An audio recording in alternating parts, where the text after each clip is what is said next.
Cuando nosotros abordamos la lectura de la Biblia, nos encontramos con aseveraciones de tipo, y Dios vio, y Dios puso su mano, Dios tiene sus pies, el soplo de Dios, y Dios se enojó. Ahora bien,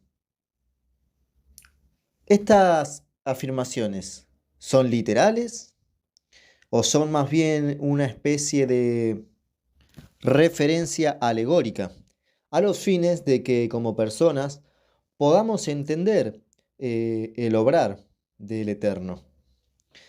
Tengamos en cuenta que no hay manera física ni química de que una persona de carne y hueso, con estas características mencionadas, pueda habitar por encima de lo que nosotros conocemos como la estratosfera o la capa de ozono o el universo en sí mismo.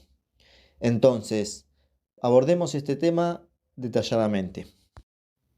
Cuando recurrimos a términos como "y Dios se enojó" o "la ira de Dios", verdaderamente son expresiones acuñadas para que tengamos una referencia de cuál es la actitud de este Dios al cual nosotros nos referimos. Ahora bien, si no es hombre para equivocarse, ni es hombre para fallar, podemos ver que en esa aseveración donde se afirma que no es hombre, tampoco entrarían los sentimientos o las emociones del ser humano.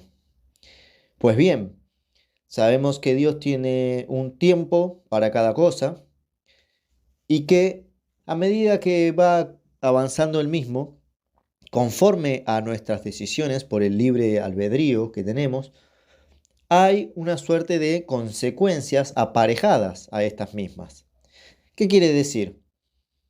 Cuando uno tiene la libertad de tomar X o Y decisión, la misma ya intrínsecamente, de manera legislada, es una ley que ya existe dentro de ese accionar, tiene su consecuencia. Entonces, cuando uno toma una buena decisión, por ende, por decantación, va a obtener un buen fruto. Cuando uno toma una mala decisión, va a obtener un mal fruto. Y qué pertinente e idóneo usar esta palabra fruto, porque es acá donde también nos damos cuenta, donde cuando hacemos referencia a los frutos de un buen acto o un mal acto, una buena o mala decisión, nos damos cuenta que no hablamos de una fruta comestible tomada de un árbol, sino que hablamos de las consecuencias en base a. Esto es pertinente aclararlo porque desde que nosotros leemos el principio de la Biblia, en la Torá, en Génesis o Bereshit, depende cómo se quiera ver, tenemos el relato donde el primer hombre, Adán y Eva, toman del fruto del árbol de la ciencia del conocimiento del bien y del mal. Yo sé que ninguno de nosotros a lo largo de nuestra vida, ni siquiera nuestros ancestros, han conocido, no han visto, no han presenciado ni vivenciado un árbol literal cuyo fruto o fruta, al ingerirlo, le dé una especie de sabiduría, de conocimiento, de inteligencia, de bondad o de maldad. Entonces, es adecuado ponerse a pensar que detrás de este relato hay una alegoría, que quiere decir, hay un mensaje a descifrar. ¿Qué quiere decir? Cuando nosotros nos ponemos a analizar el contexto de la situación, vemos cómo está basado en un acto de inmoralidad, porque tenían una ley dada por Dios. No hagan tal y cual cosa, porque si no los efectos van a ser, ¿qué era? No coman de este árbol, porque van a conocer la muerte. Ahora bien, no sé si han escuchado una expresión eh, que se suele usar en algunos lugares, donde se hace alusión a un árbol torcido. Cuando una persona tiene defectos y vemos que no los cambia, a lo largo de su vida no lo cambia. Y se dice, todo árbol que nace doblado no se ha de enderezar. Efectivamente no hablamos de un árbol, sino que hablamos de una persona cuyas actitudes no son las mejores. Y en consecuencia de esto da malos frutos. Entonces vemos que en el relato de Adán y Eva hay una gran vinculación a esta suerte de referencia. Tomar de un árbol y un fruto. El fruto del conocimiento del bien y del mal. El árbol de la ciencia. ¿Qué es el árbol de la ciencia? Cuando uno es pequeño no tiene mayores conocimientos y si por poner un ejemplo, un padre o una madre le dice a su niño, no pongas la mano en el fuego porque te has de quemar, o si pones la mano en el agua te has de mojar.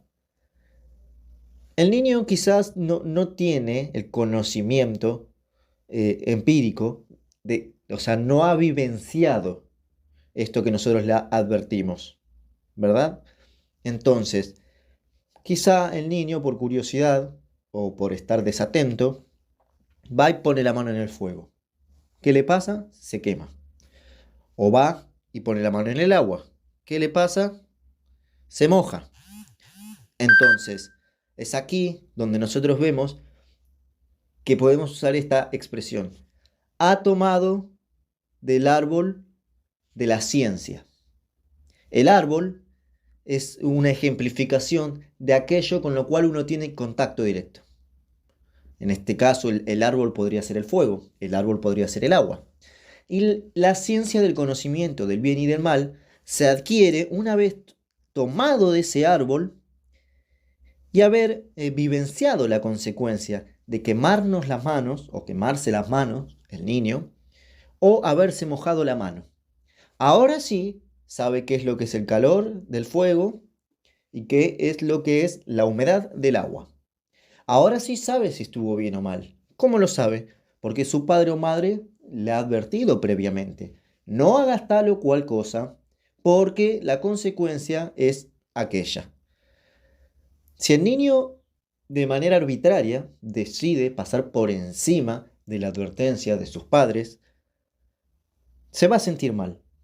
Se va a sentir mal. Y va a tener esa actitud a lo mejor, inclusive, en algunos casos, de querer esconderse del padre, ¿no?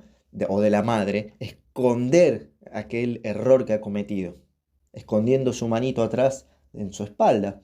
Y el padre, ya sabiendo, no porque no sepa, le puede ir y decir, hijo, ¿qué has hecho?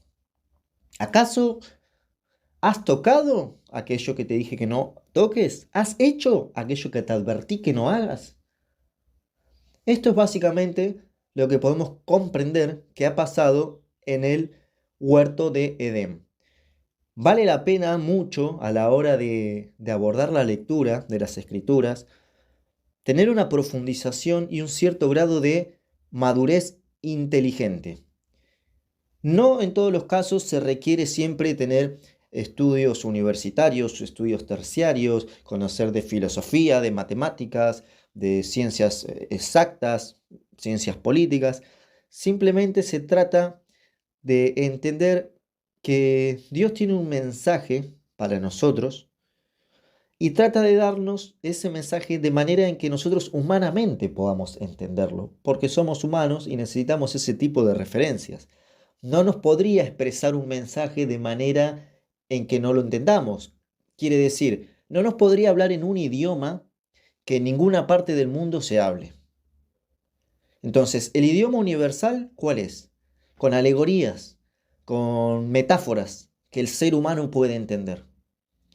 De esta manera es que, volviendo al punto inicial, podemos profundizar en que Dios se enoja, no se enoja, tiene manos, tiene pies, tiene ojos.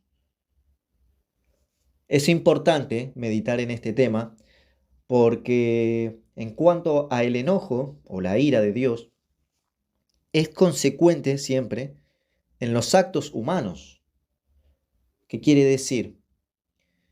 Que de acuerdo a cómo nosotros actuemos u obremos, es cómo nos va a ir. Porque ya hay una ley arraigada, ya hay una consecuencia arraigada a los actos. Entonces, sí, Dios se enoja, está escrito en la Biblia, está escrito en el Torá o en el Tanaj, que es lo que acá llamamos en Latinoamérica, lo que se conoce como Antiguo Testamento. Sí, sí, se enoja. No hay problema si lo queremos interpretar de esa manera o entender. Es mejor dicho usar esa palabra, entender.